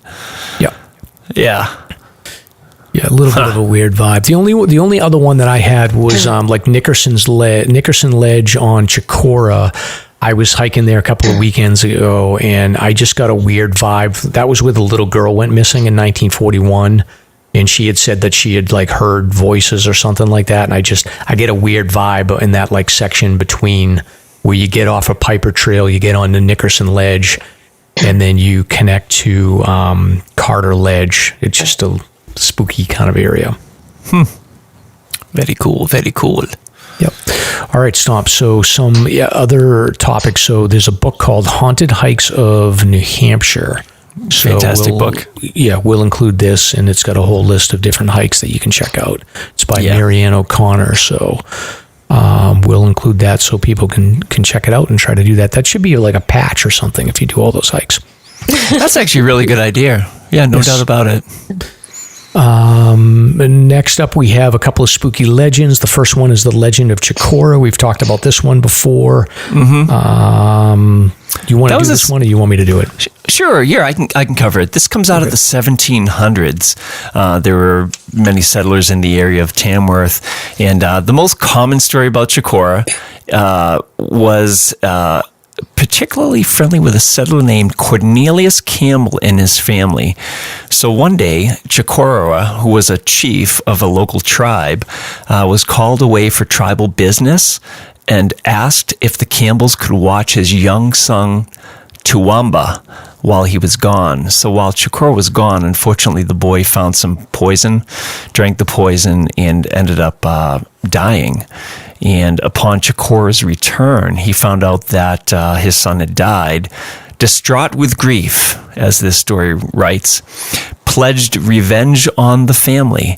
And shortly thereafter, Mr. Campbell returned home one afternoon to find his wife, Caroline, and children slain. So long story short, they chase Chikora up to the top of the mountain where he curses the white men and jumps to his death. That's a pretty awesome story, huh? Chikora's curse. Chikora's curse. Yep. May the great spirit curse ye. Yep. He got revenge on the worst babysitters ever. Oh boy. So that's the legend of Chikora. Yep. Another legend is the legend of Doc Benson. So Doc Benson is, we trace this back to the Dartmouth Outing Club, which made this famous. We probably should have asked Rusty about this one here, but this tale is told to campers and Dartmouth Outing Club folks, and it's well known amongst hikers. So it is the tale of Doc Benton, who was born Thomas Benton sometime in the 1800s. This legend goes on to say that Thomas Benton was studying under a man by the name of Professor Stockmeyer, took Benton under his wings. They studied esoteric subjects such as alchemy and immortality alongside the usual studies. Unfortunately, Professor Stockmeyer passed away right before Benton graduated and returned to New Hampshire. So Benton came back and he felt isolated, and he situated his home out in the woods. He became known as Doc Benton. So unfortunately, one night something bad happened to Doc Benton. There was this vague sort of event that happened. A family member died, or a love died. You know, you take your pick on that one. After he had this tragedy, he went home and refused to leave his home, and he became known for doing gruesome experiments in his cabin. So he was sort of responsible for a couple of different deaths and things like this. And apparently there was like a pneumonia that, or a phenomenon that escalated, and there was a corpse involved. So there was bodies hidden in the town with the same mark behind them, and people got freaked out about bodies and dead bodies and things like that. So they took it to Doc Benson, hoping that he might offer some advice, but he went missing. A search party was looking for him, and they never found him. And then, lo and behold, Doc Benson roams the woods. And there's a few different other iterations of this tale, but you can check it out. We'll include the links, and it takes a little bit of time. There's a whole podcast episode on Doc Benton that we can talk about. I think my favorite story related to the good doctor, is the story of the climbers going up Jobel Dunk ravine, climbing up, and a hand comes out of the rocks and pushes them off of the ledges. Oh, holy moly. Yeah. That's spooky. It is. There's a couple more. We won't, we could press for time a little bit, but Lake of the Clouds hut stomp. Yeah, this is a neat one. Yeah, so we all know that so many people have perished up on Mount Washington and on the presidentials in general, but there's a presence up there. It's called the Presence, and it's apparently the spirits of all these hikers sort of roam around the Lake of the Clouds hut, which is just south of the summit of Mount Washington by about 1.5 miles or so. So the Presence circulates through the areas near the hut, staying inside the hut with visitors. One of the spookiest stories to come out of the hut involves an AMC member named George, who was sent to open the hut at the beginning of the season. When he didn't return, a search party was sent, and they found him hiding under a sink, terrified. He reported seeing a crowd of ghoulish faces. Creepy. Good stuff, huh? I can tell you, I've spent the night at Lake of the Clouds, and I can tell you the only presence that's there is the smell of body odor. From all the hikers, all the stinky hikers. True. And then the last spooky place is Madame Sherry's, which is known as the Stairway to Heaven. So this is I don't know where this is located. It's not quite a hike either. Oh, yeah, it did collapse. Yeah, West Chesterfield, New Hampshire. So it's a ruin site. So this was like a fashion designer, Antoinette de Lillis, known as Madame Cherie. She owned a property where she used to entertain, and in the early 1900s, so it was like a summer home for her. And it burned down in 1962, leaving only the remains of stone arches, a basement foundations, and an amazing spiral staircase that ends abruptly. So this was known as the Stairway to Heaven. Unfortunately, this is it's succumbed to the elements and fell down, but it was a pretty cool like double archway stairway that you could climb up that was inside the house. So, but I guess it's gone now. But you can still go visit the ruins for the mansion. And it's claimed that visitors hear faint laughter or even waltz music playing while touching the staircase, or the pale specter of Madame Cherie gliding down the staircase. So, interesting stuff. Stump, you should put like spooky music behind this entire segment. just quietly. I'll do what I can. I know we did that for the first time. We had a Halloween show. Yeah. But we're so grown up and mature now. True, yeah. I'll link that old show where we did a deeper dive, and I think I did a better job with Doc Benton on that one. But there's a bunch of other haunted places in New Hampshire that we'll link to. So happy Halloween, everybody, and stay safe. And if you see any kids out egging, chase them down. Give them candy. Right. Give them candy. Take the their eggs away. Yes. Yes. Yeah. Hard boil them. They're healthy. Yes. All right. And I think we're going to wrap up with some search and rescue. But first, do you have a sweat problem? Sweat can be extremely uncomfortable on the trails. Plus, sweat is a serious risk factor. As your clothes get wet, your core temperature can dramatically fluctuate. This can result in hypothermia, heat exhaustion, and dehydration. We've got good news, SLASR, for you. There's a piece of gear that solves the sweat problem. Vaucluse's ultralight ventilation backpack frame. The frame is a backpack accessory that easily installs in your favorite pack size, 15 liters to 65 liters, and creates a ventilating airflow gap between you and your pack. It's also ultralight, weighing less than a pair of socks at just over 3 ounces. Whether you're hiking in hot or cold temps, the ultralight ventilation backpack frame is a real game changer when it comes to airflow and ventilation. So visit VaucluseGear.com to order an ultralight ventilation frame today. Use promo code SLASR to enjoy a $5 discount. Let them know that Mike and Sam sent you. And at the moment, they're doing some questionnaires with free t-shirts. If you just send in responses to a survey, they will send you a nice t-shirt. So that's pretty cool.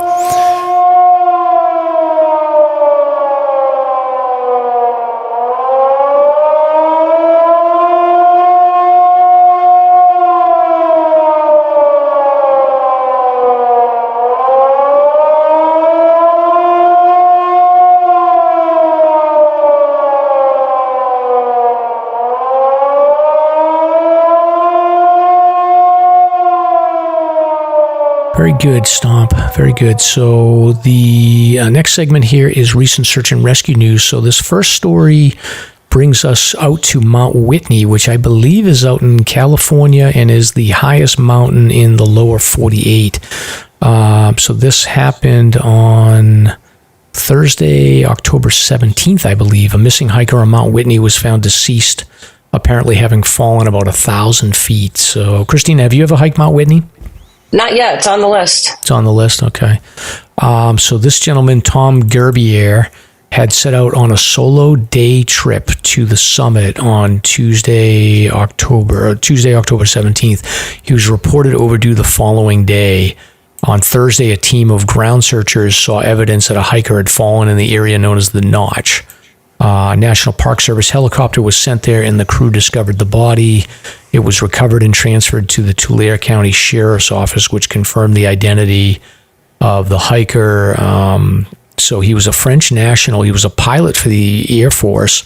He had been on the airline's Paris to Los Angeles flight on Monday and had driven directly to the Lone Pine area for an early start. So he was on a mission.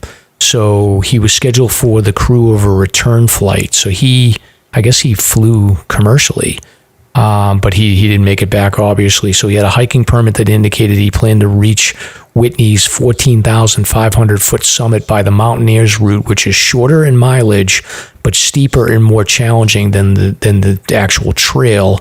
So he fell around 14,000 feet of elevation, and I guess it was the start of the most difficult section, which is rated a Class 3, meaning it requires use of hands as well as feet. So kind of like our version of Huntington Ravine, but probably bigger, I would guess. Yeah, sounds about right. Yep. So that's a sad story. That's awful. Okay.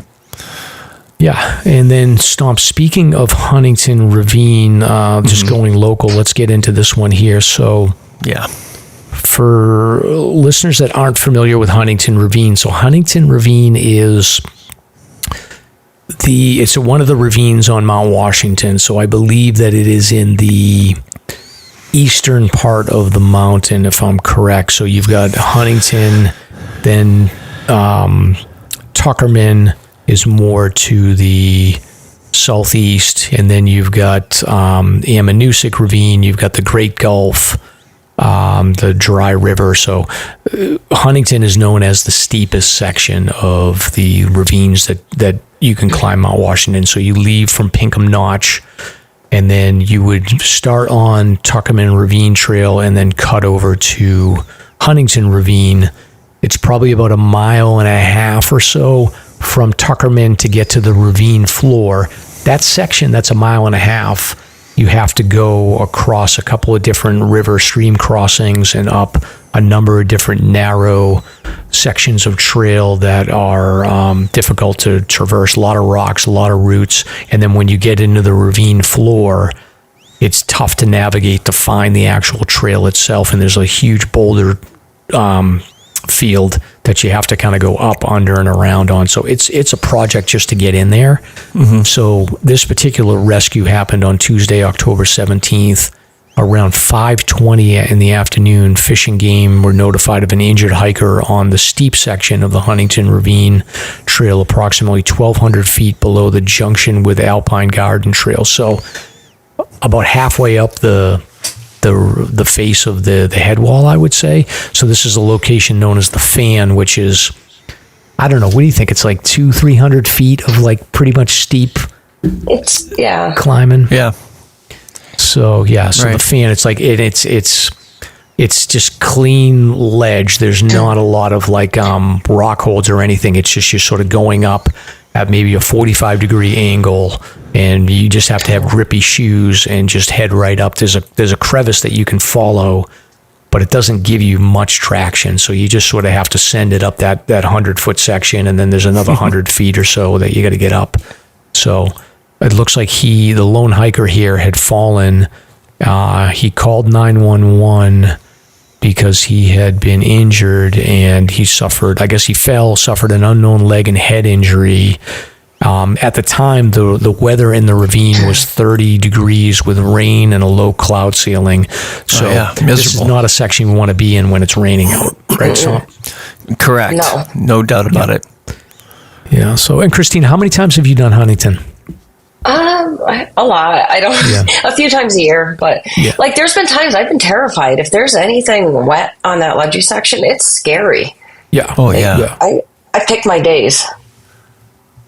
Yeah, it's one of the few. I mean, there's a couple of like tri-pyramids. There's a couple of, but there's a couple of sections where like you just have to sort of like keep faith that you've got a good grip and that you don't want to hang around there. You just go. So it sounds like he probably was on that section. It was wet, cold.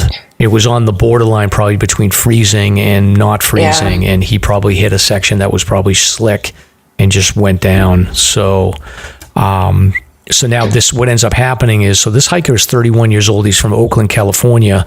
It's 5:30 in the afternoon. It's obviously going to be 2.5 hours before you can get somebody there at the fastest period of time. So the hiker needs to sort of keep himself reasonably warm for a couple hours. Then you've got to get a rescue team. With these conditions, there's no chance that a helicopter is going to get in there. So the idea that you got to carry somebody out, it's not just the head wall that you got to deal with. When you clear the head wall and you get into the boulder field, that section of trail from the bottom of Huntington Ravine's head wall to connect to Tuckerman, even if you cut across like the Harvard cabin and use that like whatever sort of forest road, like it's still not easy going no matter what you do. Nope. I mean, look at that. Several hours for ropes and gear to be set up to ensure a safe descent. I mean, it's absolute nightmare. Even and in the getting story through here, that in and out of the holes in the rocks. Oh my God. Oh yeah.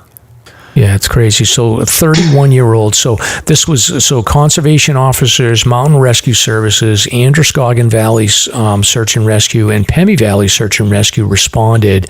So several of the rescuers utilized the auto road to get to the top of Huntington Ravine and then hiked out, which this is insane to me as well, because if it's 30 degrees and it's rainy, and you've got to hike down Huntington, like that's probably going to take you just as much time to get down to him than it would if you start from Pinkham Notch, because it's just so treacherous. But these guys are experts, so they probably use ropes and safety harnesses to get down there. But once they got onto the scene, the victim, they had to put him in a litter and carry him down the trail instead of trying to hoist him up. So they were thinking maybe they could hoist him up to the top and get him to the auto road, but they decided they had to bring him down.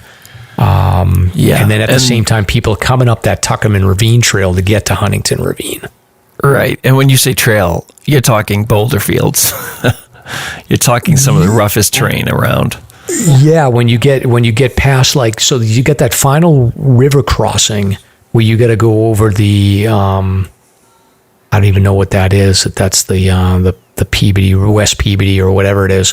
But you've got to get over that river crossing, and then it's a narrow sort of climb up, roots and rocks and things like that. And then you get into the sort of the boulder field section. Like, this is the worst. This is a disaster for them. Super dangerous rescue. Yeah, so they got to him around 9 o'clock. It took several hours to set up ropes and gear to ensure safe descent. And after a Herculean effort, the rescue crew started carrying him down the trail around 11:15. So this guy's sitting there for 6 hours, injured. And then throughout the night and into early morning, they had 22 members of the carry crew struggling through the rough conditions of on and off rain showers, freezing temperatures, steep terrain, and boulder fields of the ravine. So it took 7 hours of steady carrying. They finally made it to a waiting ATV parked on the Sherburne ski trail around 6:15. So I don't know if they even used those like forest roads that are near the Harvard cabin, or if they went down the bottom part of the Huntington Trail. But this has got to be the most difficult rescue that I've seen in the White Mountains. Yeah, hands down. Yep, in recent memory anyway. Yeah. Incredible. So hats off to all the teams. Amazing. Yeah, absolute hero. So they got him to an ATV and slowly drove him down the ski trail to the parking lot. But this is like in the Fish and Game release, the Huntington Ravine Trail is considered the toughest trail in the White Mountain National Forest and should not be attempted by anyone who does not have the experience, skills, and ability to rock climb and to utilize ropes, harnesses, and other technical gear. Signs have been posted at both the lower and upper entrances to this trail in an effort to dissuade casual hikers from attempting this hike. So I feel like they're sort of signaling like, hey, this guy should have known better. Yeah. Yeah, we shall see. Yeah. Oh, in terms of like billable or something like that? Or? I don't know. We'll have to see what ends up happening on this one. But yeah, very interesting. Yeah, hats off to all the rescuers involved in this one, because it's got to be the most difficult rescue I've read in a long time. Yeah. Cool. All right, stop. I'm sick of talking. You want to do one of these? No, not really. I can smell the lasagna coming through the ceiling floorboards. I'm just kidding. What do you think? You want to do another one? Let's do Arethusa Falls. Are you sure? Okay. Yes. All right. Arethusa it is. So Hart's location, this is Wednesday, October 18th, shortly before 3 p.m. Fish and Game was notified of a hiker who was injured on the Arethusa Falls Trail. The hiker was from Howell, Michigan. They were hiking with two family members when she slipped and injured her ankle while returning from the falls. Unable to bear weight on the injured ankle, but was unable to. Sorry, I'm trying to keep this private here, not mentioning any names. So members of the group also attempted to assist her down the trail. Ultimately, they realized they needed assistance and placed a call for help. So along with conservation officers, members of Bartlett Jackson Ambulance Service and Lakes Region Search and Rescue responded. Thankfully, the injured hiker was about a mile from the trailhead, which is always handy. So they stabilized the injury, placed the person in a litter, and carried her back to the trailhead, where she arrived shortly before 6 p.m. And then they just go over a nice little plug again for Lakes Region Search and Rescue, which, as we mentioned earlier, there's a nice fundraiser coming up for them on November 11th. Rescue Me 5K in Lincoln. So check it out. How'd I do, Mike? Good. All right, I got one more here. So Mount Cube, stop. I feel like Mount Cube has been a hot spot for rescues this year in particular. Sure I feel like this has got to be like the 5th or 6th rescue on Mount Cube. I've never done Cube. You have, correct? Correct. Yeah. It's a great area there. I've done that whole section of the Appalachian Trail that comes across Mount Cube and stuff. So it's got two summits. It's like the North Summit. It's very sort of open summit. Yeah. Kind of like a Monadnock type of vibe to it. So I could see how it's slippery here. Yeah, okay. It's ledgy. That's it. So This happened on Friday, October 20th. Injured hiker on the Cross Rivendell Trail on Mount Cube. And this gets a lot of locals. So this is a 52-year-old local hiker that suffered non-life-threatening injuries just slipping on wet rock. She injured her leg. Rescue crews were able to respond. So call came in at 2:30. They get there around 5:30. It is a mix of conservation officers, Pemi Valley and Upper Valley search and rescue teams, and then local fire personnel from Orford, Hanover, and Lyme. Yeah. So pretty straightforward rescue there, but I do think, like, for whatever reason, Cube has been a hot spot lately. I do feel like I've seen that one a lot. Yeah, it's got to be like the 5th or 6th one this year. So it's just ledgy and slippery. Spooky. Yes, and speaking of ledgy and slippery, Stomp, this last one here is injured hiker assisted off of Mount Monadnock. Woo. So 42-year-old hiker from Belmont was on the White Dot Trail. So this is like the main trail to get down. Shortly after reaching the summit, this hiker was hiking down the trail. So this is it's like a steep, ledgy section below the summit. So this person suffered a lower leg injury, and Monadnock Park staff responded to the old toll road to hike to the patient via the White Arrow Trail, and they were able to splint the injury, and they gave him crutches, and he was able to make it down on his own power with crutches. So good for him. There you go. That's great. Yep.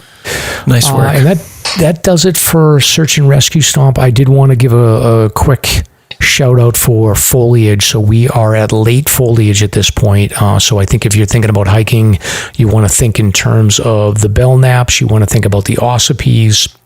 Maybe the lower regions, the White Mountains, like the Sandwich Range, should be pretty good, right? Still in your neck of the woods, Stomp?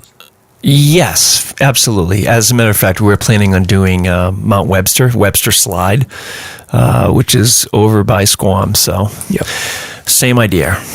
Yep, Squams, ossipes, bellknaps, Sandwich Range. I think that's where you want to be. Yeah, for sure. Yeah, cool.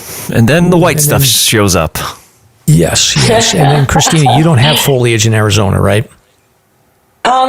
No, we have cactuses and sunshine and flowers. Yeah. So, do you miss the foliage at all? Or you? Well, the reason we came out early was for this race, and now I have COVID. So next year we're not coming out until after foliage. Okay, got it. That was the only reason we came out here early. Yeah, you missed all that apple picking and all the fun stuff. Yeah, but I heard it still rained a bunch. So it did actually. It was a rainy year. Next year, no rain. Well, a little bit. Yeah, well, in the land of no rain, Arizona, we'll let everyone go. All right. Have a good night, guys. Okay. Thank you. Thank you for listening. If you enjoyed the show, you can subscribe on Apple Podcasts, Spotify, Podbean, YouTube, or wherever you listen to podcasts. If you want to learn more about the topics covered in today's show, please check out the show notes and safety information at SLASRPodcast.com. That's SLASRPodcast.com. You can also follow the show on Facebook and Instagram. We hope you'll join us next week for another great show. Until then, on behalf of Mike and Stomp, get out there and crush some mega peaks. Now covered in scratches, blisters, and bug bites, Chris Staff wanted to complete his most challenging day hike ever. Fish and Game officers say the hiker from Florida activated an emergency beacon yesterday morning. He was hiking along the Appalachian Trail when the weather started to get worse. Officials say the snow was piled up to 3 feet in some spots, and there was a wind chill of -1 degree. And there's 3 words that describe this race. Do we all know what they are? Only one hill! Lieutenant James Nealon from New Hampshire Fish and Game. Lieutenant, thanks for being with us today. Thanks for having me. What are some of the most common mistakes you see people make when they're heading out on the trails to hike here in New Hampshire? It seems to me the most common is being unprepared, and I think if they just simply visited hikesafe.com and got a list of the 10 essential items and had those in their packs, they probably would have no need to ever call us at all.